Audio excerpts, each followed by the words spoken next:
عمر مبارک کے 63 سال نبی صلی اللہ علیہ وسلم کو بارگاہ الہی سے اشارہ ہو گیا کہ پیغام انسانیت مکمل، اب آپ کی واپسی کا سفر ہے۔ حجۃ الوداع کے بعد آپ صلی اللہ علیہ وسلم کی گفتگو میں الوداعی جھلک تھی۔ 11 ہجری ماہ سفر میں آپ صلی اللہ علیہ وسلم جنت البقیع تشریف لے گئے، دعا کی اور ارشاد فرمایا، ہم بھی جلد ہی تم سے آ ملنے والے ہیں۔ قبرستان سے واپسی پر سر میں ہلکا ہلکا درد شروع ہوا۔ مرض کی شدت بڑھنے پر ازدواج مطہرات کو جمع کیا، دریافت کیا بیماری کے دن عائشہ رضی اللہ تعالیٰ عنہا کے گھر گزار لوں۔ اٹھنا چاہا لیکن اٹھ نہ پائی۔ سیدنا علی رضی اللہ تعالیٰ عنہ، فضل بن عباس رضی اللہ تعالیٰ عنہ نے سہارا دیا۔ آپ صلی اللہ علیہ وسلم کا پسینہ شدت سے بہہ رہا تھا۔ صحابہ نے حضور اکرم صلی اللہ علیہ وسلم کو اس حال میں دیکھا تو گھبرا گئے۔ مسجد نبی میں شور بڑھنے لگا۔ فرمایا، یہ کیسی آوازیں ہیں؟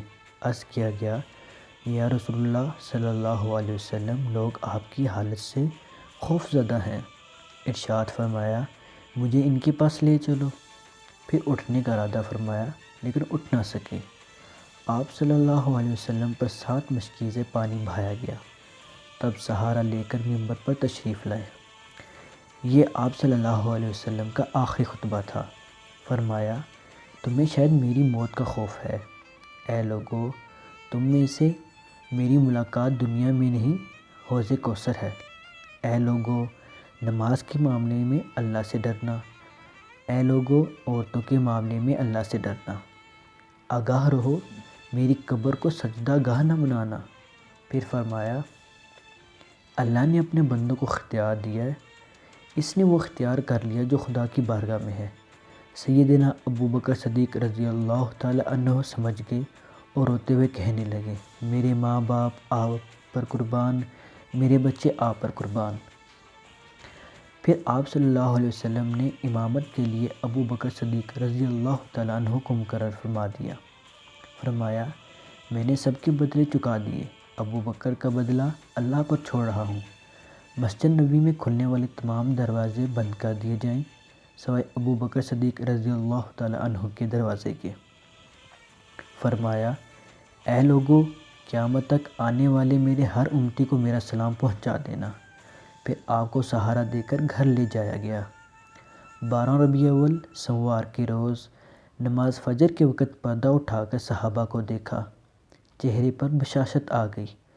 ابو بکر صدیق رضی اللہ تعالیٰ عنہ پیچھے ہٹنے لگے تو اشارے سے منع کیا اور پردہ چھوڑ دیا۔ مزاج اقدس کچھ بہتر ہوئے تو مسواک فرمائی۔ دن چڑھا تو سیدہ فاطمہ رضی اللہ تعالیٰ عنہا کو بلایا، ان کے کان میں کچھ کہا، جس پر پہلے وہ زور و قطار رونے لگیں، پھر کچھ ارشاد فرمایا اور ان کے چہرے پر رونق آ گئی۔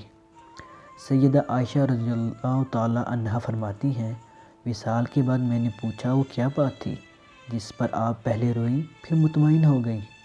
سیدہ نے کہا، پہلی بار فرمایا میں آج کوچ کرنے والا ہوں۔ دوسری بار کہا، تم خاندان میں سب سے پہلے مجھ سے آ ملو گی۔ پھر سب کو بھیج دیا اور سیدہ عائشہ رضی اللہ تعالیٰ عنہا سے فرمایا، میرے قریب آؤ۔ آپ نے اپنی زوجہ مطہرہ کے سینے پر ٹیک لگائی، ہاتھ آسمان کی طرف بلند کیے اور فرمایا، یا اللہ، مجھے آپ کی اعلیٰ رفاقت پسند ہے۔ جبرائیل علیہ السلام حاضر ہوئے، کہا، یا رسول اللہ صلی اللہ علیہ وسلم، ملک الموت آنا چاہتا ہے، اجازت طلب کر رہا ہے، کبھی اس نے کسی سے اجازت نہ مانگی؟ فرمایا، آنے دو۔ ملک الموت اندر آئے، کہا، اللہ نے آپ کی خواہش معلوم کرنے بھیجا ہے، آپ دنیا میں رہنا چاہتے ہیں یا اللہ کے ہاں جانا چاہتے ہیں؟ فرمایا، اللہ میرا عمدہ رفیق ہے۔ ملک الموت سرہانے کھڑے ہو گئے اور کہنے لگے، اے پاکیزہ روح، اللہ کی رضا و خوشنودی کی طرف روانہ ہو جا، راضی پروردگار کی طرف۔ سوار کا دن تھا، چاشت کا وقت تھا، 12 ربیع الاول۔ عائشہ رضی اللہ تعالیٰ عنہ فرماتی ہیں، آپ کا ہاتھ نیچے آنے لگا، سر مبارک بھاری ہونے لگا، میں سمجھ گئی کہ آپ کا وصال ہو گیا۔